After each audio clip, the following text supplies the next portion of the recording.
So I think that because of the distortion of the amp, when we play the samples through, it distorts. It seems like there could only be really one sound going on. It kind of smashes everything and compresses it together. So I think that our next album will kind of have a more spotlight style of a mix where it will have a lot of pressure pushing basically 1 to 2 things up front at a time. And I think that that's what we'll do in our mix. We'll kind of focus on only certain aspects at a time, like one set of harmonies, and not really like vast amount of frequencies going on at the same time. I think it'll be kind of a little bit more 2D. But what else? I have a song idea, and how the fuck does it go? Oh, it's kind of like a blast beat, kind of like the City style, where it's like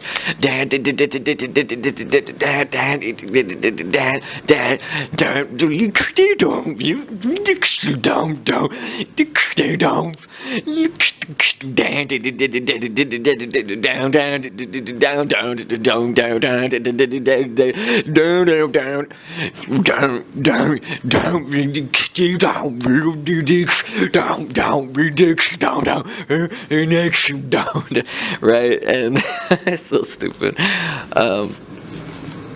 Basically, the progression will be, the screaming will go along with this main kind of synthy melody over which chords will be going down, and guitars will mainly be doing the bass notes, the chord notes.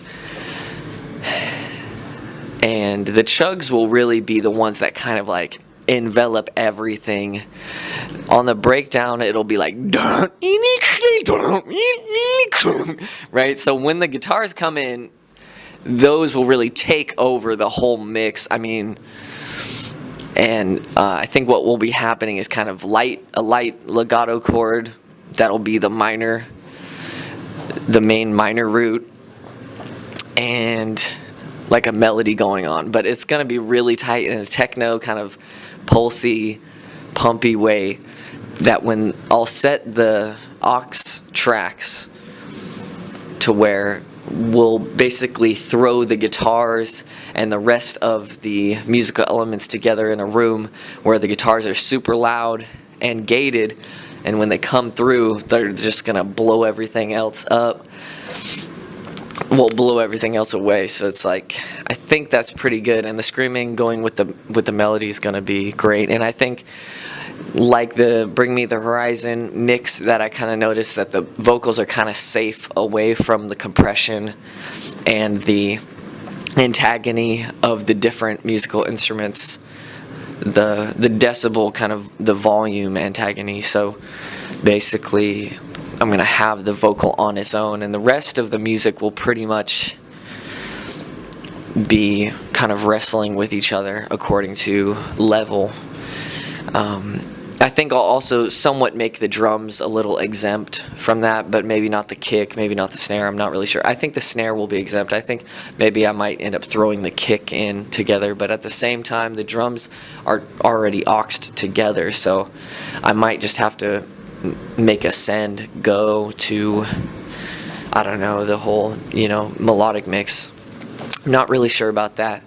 But yeah, the song kind of is like,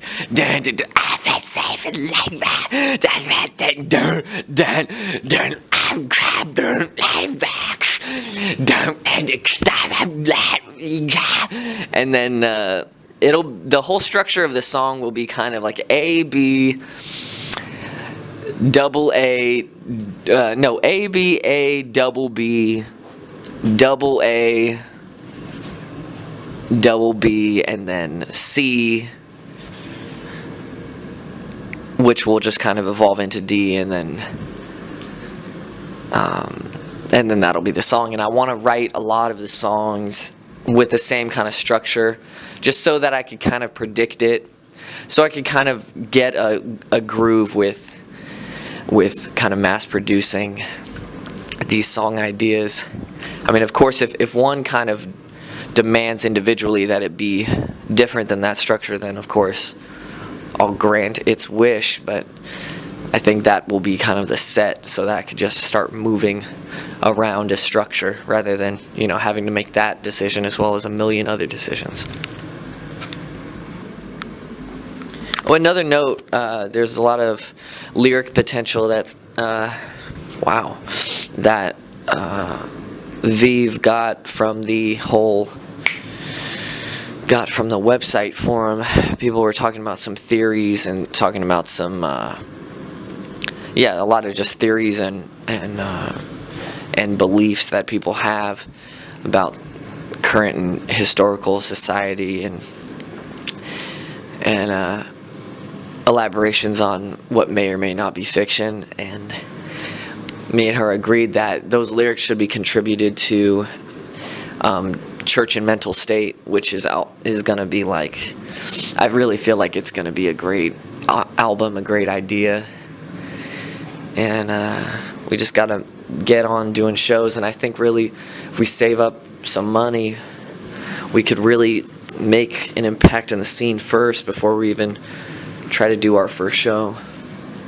So I think it could be really good. I think we just need to kind of just see how the world is and not be afraid of rejection. And I mean, the truth is, we don't hate the world, so it's just, it's gonna be fine.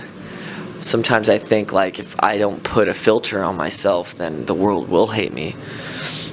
And I just need to, fucking figure it out. Like, if that's true, fucking figure it out. But I think I'm confident knowing that that's not true. I don't hate the world, and the world doesn't hate me.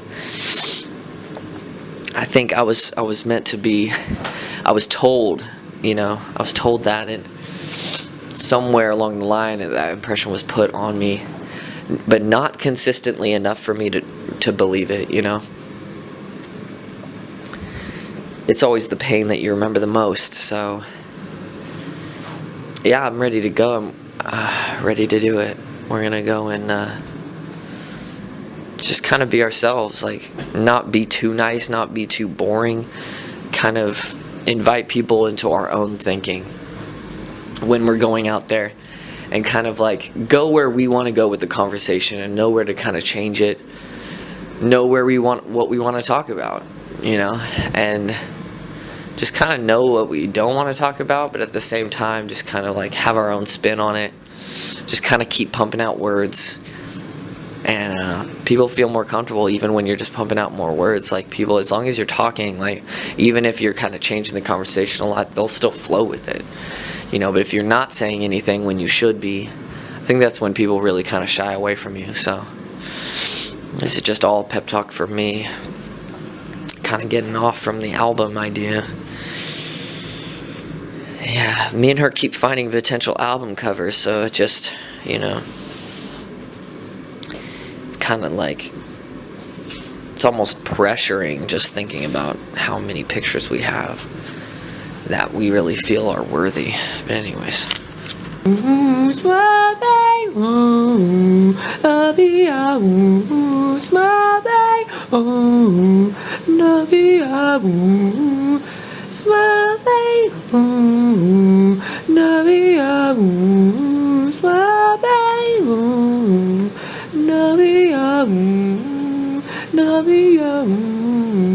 Nabi